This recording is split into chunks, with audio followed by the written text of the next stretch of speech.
Welcome to Wannabe Clutter-Free, formerly Wannabe Minimalist, the podcast for busy families who are tired of the chaos, fed up with being overwhelmed, and ready to enjoy life again.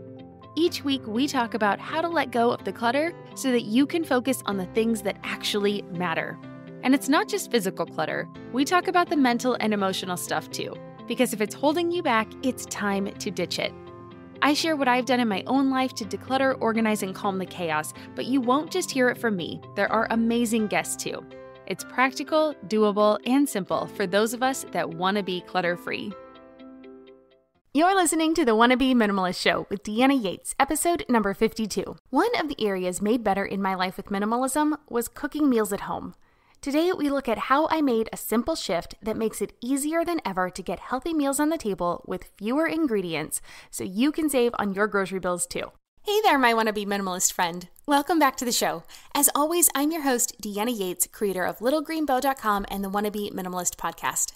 At the time of this recording, I'm getting ready to launch my newest course, Vibrant Home Academy. It's going to be amazing, but I realized there was one aspect of the course that I had not talked about much on this podcast. And I think it's because it's not a topic that is generally thought of as minimalist. And that's meal planning. So why do we not think about this aspect when we talk about decluttering, organizing, and living more like a minimalist? Well, I think it's because we all have to eat every day, and most of us wouldn't consider cutting back on the number of meals we eat. It's 3 square meals a day, and that's it. So why would we put a minimalistic spin on it? But before I dive in, I want to remind you that you can find all the show notes for today and the links for all the things we're about to discuss at littlegreenbow.com/52. Again, that's littlegreenbow.com/52. Okay, so now back to meal planning like a minimalist.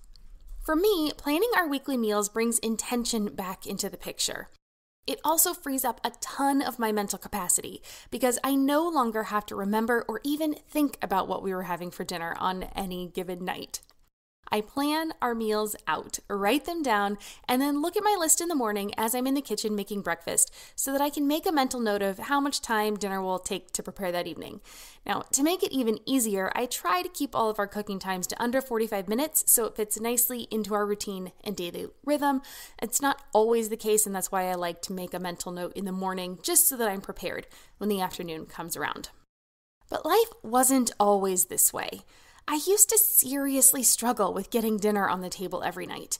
It would be so frustrating and just that constant wonder and nag of, what are we going to have for dinner tonight? And it took up a lot of my mental capacity and mental space and it just wore on me and grated me down every day. But it wasn't just making dinner that I struggled with. I actually hated meal planning. It seemed so difficult to get all the stuff that I needed. I always forgot something. I hated grocery shopping. It took forever to create my list and then actually shop for the ingredients. And our grocery bill, it was going up. Why couldn't I figure out how to keep our costs down? That's when I created this idea of a capsule meal plan. I was already familiar with the concept of capsule wardrobes, and I love mixing and matching the items in my closet, so I thought, why not try this with food? We were also living in Germany at the time, and because we didn't have a car, I had to carry our groceries home a few blocks and up 3 flights of stairs. Yes, 3 flights of stairs, no elevator, and it got to be a lot. But growing up in the US, I wasn't used to shopping every day. And honestly, the experience in Germany was super stressful because I didn't speak the language. And I think I've touched on it before, but in Germany, you have to bag your own groceries. And then that little space, it's like this teeny tiny little space on the counter that's right next to the conveyor belt for you to put your stuff in your bags. And it really doesn't help that the checkers always seem to be competing for the best possible time. And it feels like they swipe your items across that scanner at the speed of light. Honestly, I'm sweating just remembering it, and it's causing heart palpitations. So after brainstorming how to still eat 3 times a day, but not needing to shop as often or carry as much stuff, I created capsule meal planning. It changed the way I cooked and made a huge positive impact on my weeks. Not only was I able to shop less often and purchase fewer ingredients to haul up those 3 flights of stairs, it saved us money. And even though we have since moved back to the States, I have continued to plan our meals with this system, and I absolutely love it. And I honestly just can't believe that I haven't talked about it on the show yet. So what is a capsule meal plan? I want to take you through what a capsule meal plan is and how it kind of came to be and how I plan my meals every week with it. So I want to look at it first from the perspective of a capsule wardrobe, because that's really how I approached it. So if you want help planning a capsule wardrobe, though, check out episode 15. I did do a whole series on that. I also talked with the founder of Cladwell about building a capsule and how she did that on episode, I believe it was 42. I'll leave a link in the show notes to both of those, so make sure you check them out. But for me, I use modules with my wardrobe. And so what that means is each module has 6 pieces in it, and those 6 pieces can be turned into 12 outfits. And then if you have 2 modules, so 12 pieces, you can turn those into 72 outfits. I just applied this same concept of mixing and matching to food. So like with a module, you start a capsule meal plan around your one bold piece. Now, with clothing, that's a bold article of clothing, usually a pattern you like or something like that. But this first step in a capsule meal plan is choosing your protein for the week. Now that could be poultry, fish, beef, pork, or vegetarian plant-based options. It really doesn't matter. It's whatever you and your family enjoy eating. But the protein is usually the most expensive item. So by choosing just 1 or maybe 2, you can keep the ingredient list down and buying in bulk. Okay? So that's step 1. Step 2 is to get your essentials. Now, in a capsule wardrobe, essentials are your base pieces, like your tops and your bottoms.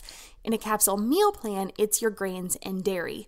You choose whole grains when possible to keep it healthy. The third step is to pick a color palette. Okay, here's where it gets a little bit out of order.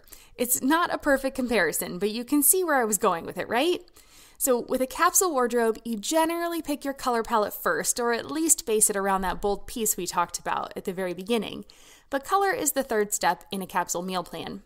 And your color, of course, comes from fruits and vegetables. Since I use capsule meal plans for our dinner menus, these are mostly vegetables for us. But I do like to buy a few bulk fruits for the week, usually things like grapes or a melon or something that I can get a bunch of, and then we eat a little bit every night. In this step, I brainstorm our favorite veggies and I write them down along with anything else that we might have in the refrigerator or in the pantry that needs to be eaten up. And it's ready to eat and I need to get it eaten up quickly. Have you noticed what's missing yet? I'll give you a second. Yeah, it's the recipes. That is where the beauty and the magic of capsule meal planning really comes into view. Traditionally, when you plan your meals for the week, you might search family favorites, look through a cookbook or peruse Pinterest to see if anything strikes your fancy, see if anything sounds good and something that you want to make. Well, the problem here is that it's a surefire way to blow up your ingredient list. You might find a few recipes that look amazing, but upon further inspection, you find they each need, 30 ingredients. And they're not even the same ingredients for the both of the recipes. So you're looking at 50 plus items. This way of cooking causes those full grocery carts and skyrocketing grocery bills. With a capsule meal plan, though, you turn the process upside down and you wait to choose your recipes that you want to cook until you know the food you will have on hand. But there's one more thing I want you to do before you pick the recipes. I recommend that you choose a flavor profile for the week. It could be anything. It could be American, Southern, Mexican, Italian, Asian, comfort food. You get the idea. I found that when I focus on one flavor profile a week, it helps do 3 things. 1, it cuts down on ingredients. Recipes from the same flavor family generally use the same basic ingredients like spices and sauces, so even if I need to get a rarer ingredient, I can usually use it more than once within that week. 2, we don't get bored with dinner as often as a family. I make a lot of chicken dishes, and we even have burgers at least every other week. But when our meals get different spices and new flavors, they're just more exciting.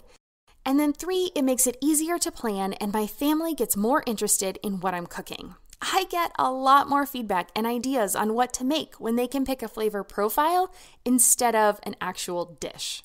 I mean, how many times have you asked your family, hey, what would you guys like for dinner this week? I'm planning groceries, and you just get met with blank stares. This way I can be like, hey, what sounds better, Mexican or Italian? So it just makes it easier when you can narrow it down for them and they can give you feedback and say what they actually want to eat. So once you have all of this put together, so we're talking your protein base, the essential grains you prefer, your color palette, which are your fruits and veg, and your flavor profile, you're ready to look for recipes to fit the bill. Now, my favorite way to do this is using a website called supercook.com. Now, I'm not sponsored by them, so this is my own opinion and experience. The website is simple to use. All you do is enter the ingredients you have, or in our case, you're going to go ahead and enter all those ingredients that you want to use or purchase over the next week. And it gives you recipes that you can make based on those ideas and things that you've entered. I know, genius, right? I search through this list of recipes, I make my plan. I'll go ahead and add those ingredients to my shopping list, and I'll round out any additional things I need. Now, this is usually like sauces or spices, things that are particular to these recipes that I may not have on hand. We're almost done, and your meal plan is almost totally complete. The last part is to talk about how to properly stock your pantry. Now, I should probably do a full episode on this, but let's keep it quick and get this together. I'm a firm believer in a well-stocked pantry. It doesn't have to be a ton of things, but there are definitely staples that everyone should have on file. Because if you added up all of the ingredients in a capsule meal plan, you'd probably get more than 25. But I don't include the items that we should all have in this decently stocked pantry. Because again, they're the staples that you use every single week. But don't worry, this part is easy, and if you've ever cooked a meal in your kitchen, you probably already have several of these items on hand. I mean, if you want a more detailed list of what to include in your pantry, I'll link to a blog post I wrote on the topic.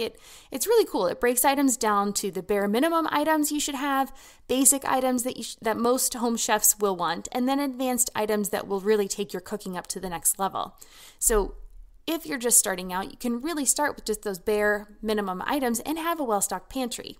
Most of these are going to be things like grains, which include rice and pasta, dairy and protein like eggs, unsalted butter, make sure you always get unsalted because you can always add your own salt, cheese, milk, broth or bouillon, and canned beans.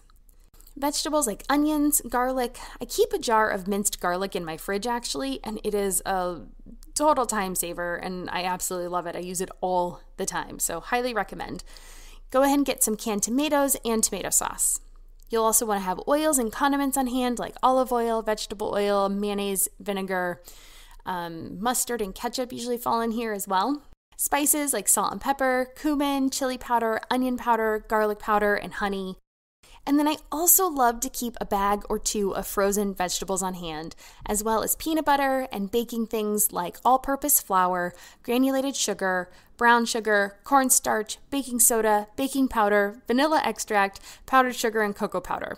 Okay, as I said that list, it sounded like a lot, but really these can all be added over time, and they're shelf stable. So the good part is they last a long time. So once you buy one thing, you can keep it for a very long time, and you don't need to use up a lot of these ingredients. So they really do last.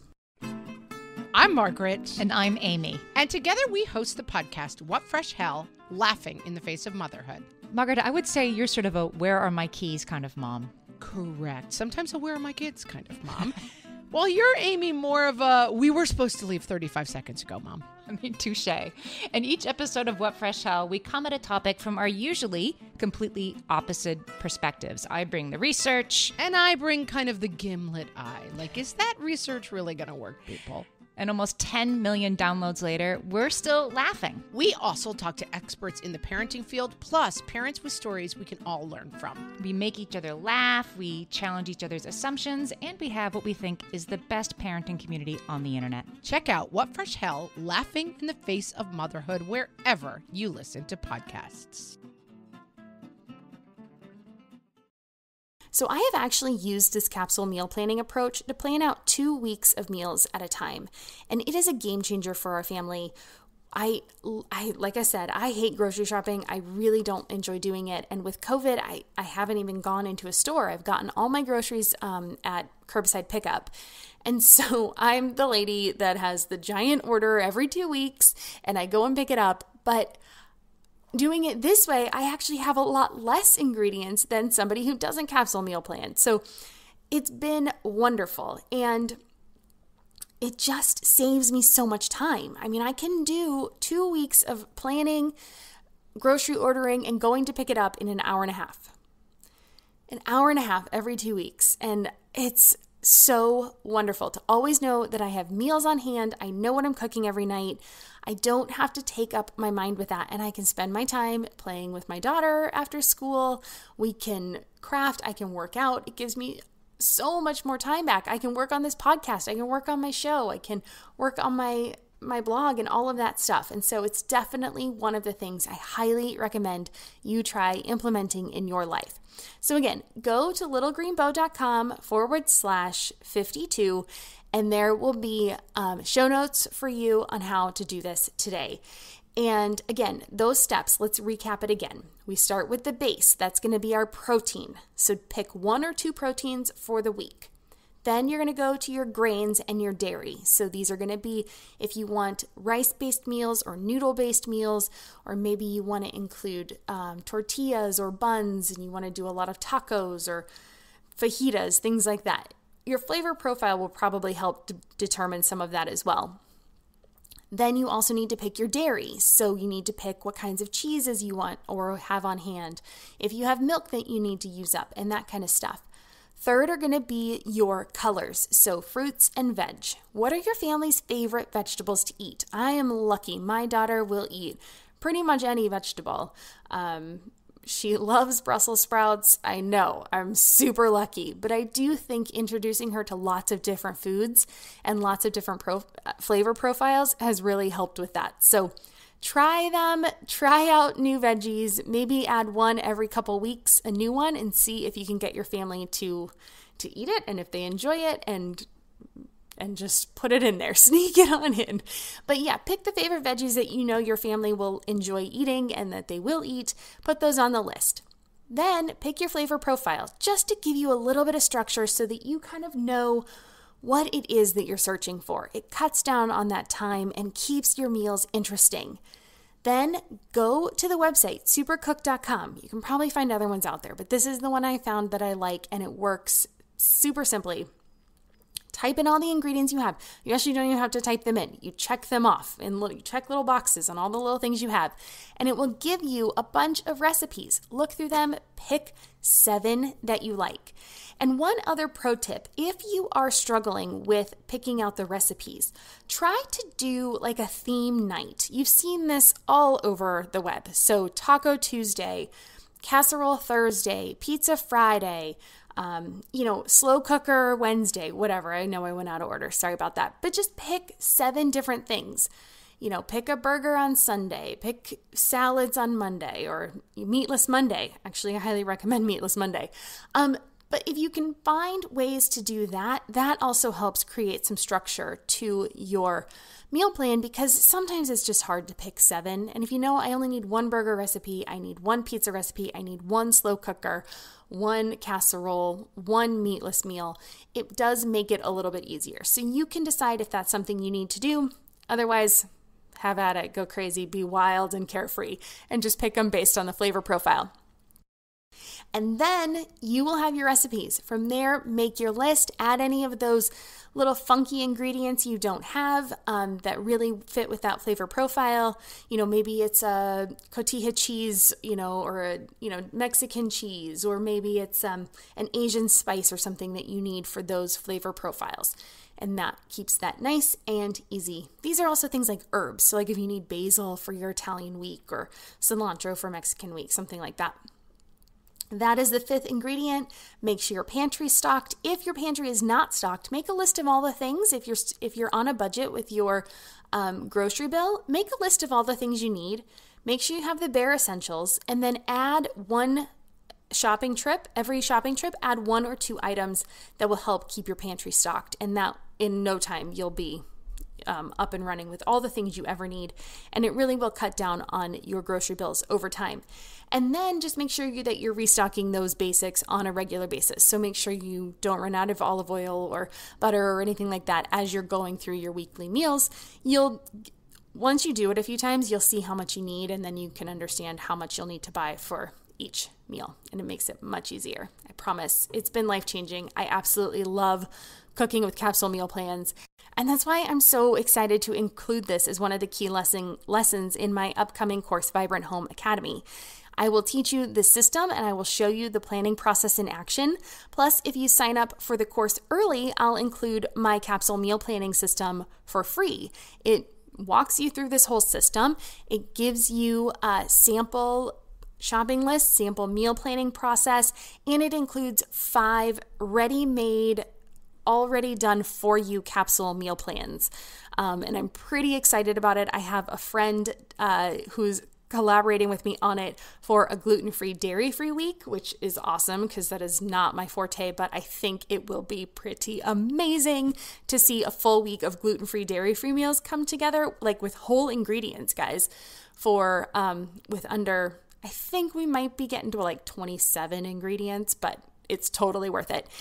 And so that's going to come out. So it'll have like simple chicken dinners, Asian inspired, Mexican inspired, Italian inspired, and this gluten-free, dairy-free week. So awesome. And it will be totally free if you sign up for Vibrant Home Academy early.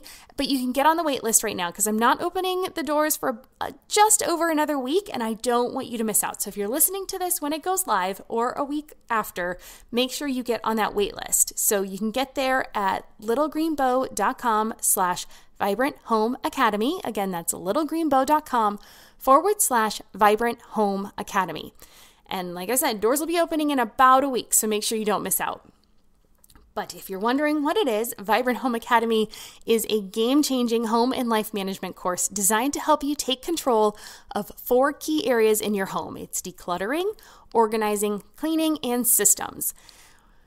We're going to be taking small but really impactful actions that build in effectiveness over the course of 4 short weeks.